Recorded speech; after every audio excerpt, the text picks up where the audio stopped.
झारखंड का बड़का गांव इन दिनों चर्चा में है क्योंकि वहां कई कोल कंपनियों को खान आवंटन किया गया है, जिसमें अडानी, जेएसडब्ल्यू और एनटीपीसी जैसी कंपनियों का नाम शामिल है। लेकिन अडानी को जब गोंदलपुरा खान आवंटित किया गया तो वहां के ग्रामीण खूब पुरजोर विरोध कर रहे हैं। उनका कहना है कि ऐसा लगता है कि यहां अब आज़ादी नहीं है और ये इलाका गुलाम हो गया है और लोगों में काफ़ी आक्रोश दिखाई दे रहा है। लोगों ने बोर्ड तक लगाए हैं कि यहाँ बाहरी लोगों का और कोल कंपनी के प्रतिनिधियों का प्रवेश प्रतिबंधित है। क्या कुछ वहां के हालात हैं और लोगों का क्या कहना है, दिखाते हैं एक रिपोर्ट।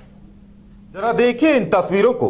पहली नजर में आपको देखकर लगेगा कि ये किसी हिल स्टेशन की तस्वीरें हैं, लेकिन इन तस्वीरों के साथ आपकी नजर जैसे ही इस बोर्ड पर पड़ेगी आप चौंक जाएंगे, क्योंकि इसमें साफ लिखा है कि किसी भी बाहरी व्यक्ति या कोल कंपनियों के प्रतिनिधियों का यहां प्रवेश प्रतिबंधित है। अपनी जमीन बचाने को मजबूर लोग पिछले लगभग 463 दिनों से अडानी को गोंडलपुरा माइंस आवंटित किए जाने का विरोध कर रहे हैं। विरोध का आलम यह है कि धरना दे रहे सैकड़ों लोगों पर केस मुकदमे दर्ज हो चुके हैं। इसके बावजूद वो पीछे हटने को तैयार नहीं है। गांव में बिना ग्राम सभा के नहीं घुस सकते, इसमें भी कारण है।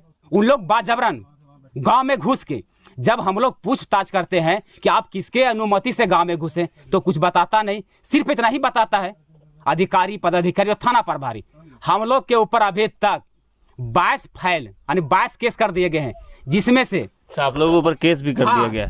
22 को केस अभी चल रहा है, जिसमें से 345 आदमी पर केस होगा।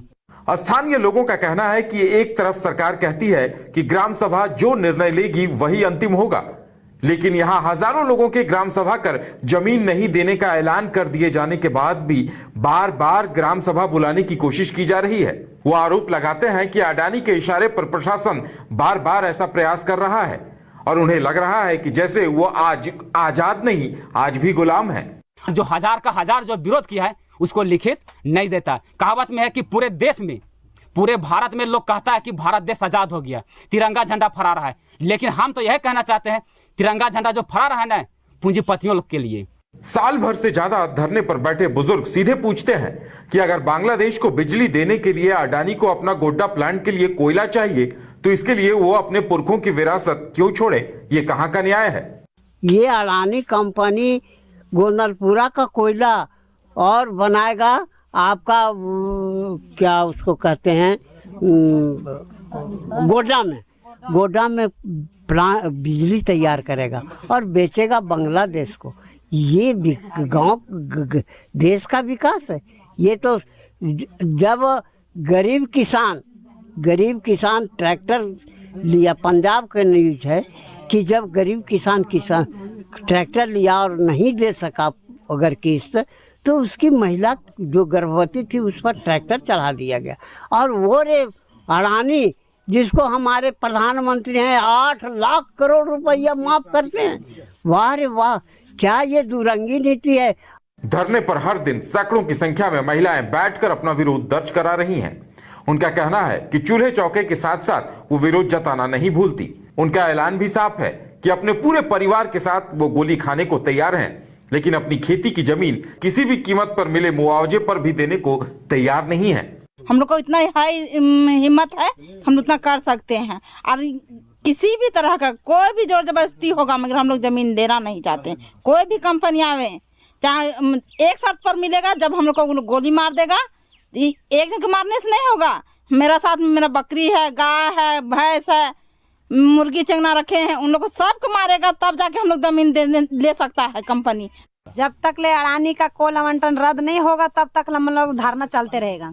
धरना चलता रहेगा। 14 बार ग्राम सभा किया, 14 बार आम सभा किया। हम लोग नहीं करते हैं तो फौर्जरी कर करके डीसी मैडम पास कर देती हैं। तो क्या है, कहाँ का नीति रहती है? हम लोग का जब जमीन देना ही नहीं है तो फिर हम लोग तिलक काल फरियाएंगे। अडानी और एनटीपीसी के प्रति लोगों के विरोध को देखकर लगता है कि यहाँ अंदर ही अंदर कोई आग सी सुलग रही है।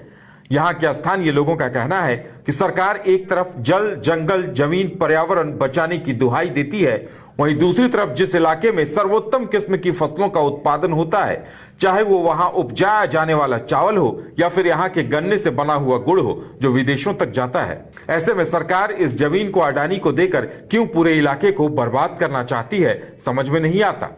ये गोंदलपुरा का गुड़ तो फेमस है। गुड़ से कहिए कि आप तो कई बार चैनल में आप देख कर लगे हैं कि यहाँ का गुड़ कैसे बनाया जाता है और कैसे थी किया जाता है। तो गुड़ तो यहाँ तो फेमस पूरा विश्व लेवल पर भी जाता है। भारत छोड़िए, झारखंड तो छोड़िए, विश्व लेवल पर यहाँ का स्वादिष्ट राइस भी यहाँ के जब लोग राइस मिल में धान देते हैं तो गोंदलपुरा का रेट से ही राइस मिल यहाँ का चावल भी बहुत अथी होता है। इस बात को इसलिए हम लोग ये जो बचाने के लिए हम यही कर रहे हैं कि जमीन बचेगा तभी ये गुड़ पैदा होगा, जमीन बचेगा तभी राइस पैदा होगा। पूरे गांव में जिस तरह बाहरियों के प्रवेश पर प्रतिबंध के बोर्ड लगाए गए हैं और कोल कंपनियों के अधिकारियों के आने पर विरोध दर्ज कराया जा रहा है, वो बताता है कि यहाँ के हालात क्या हैं। जिस तरह अधिकारियों के साथ मारपीट, महिलाओं के साथ दुर्व्यवहार की घटनाएं सामने आई हैं, वो बताता है कि यहाँ जल्द अगर समस्या का समाधान नहीं हुआ तो स्थिति कभी भी बिगड़ सकती है। देखने वाली बात यह होगी कि सरकार की तरफ से अब इस पर आगे क्या कुछ प्रयास होता है। बड़का गांव से शशांक के साथ bureau report, news bioscope, Ranchi.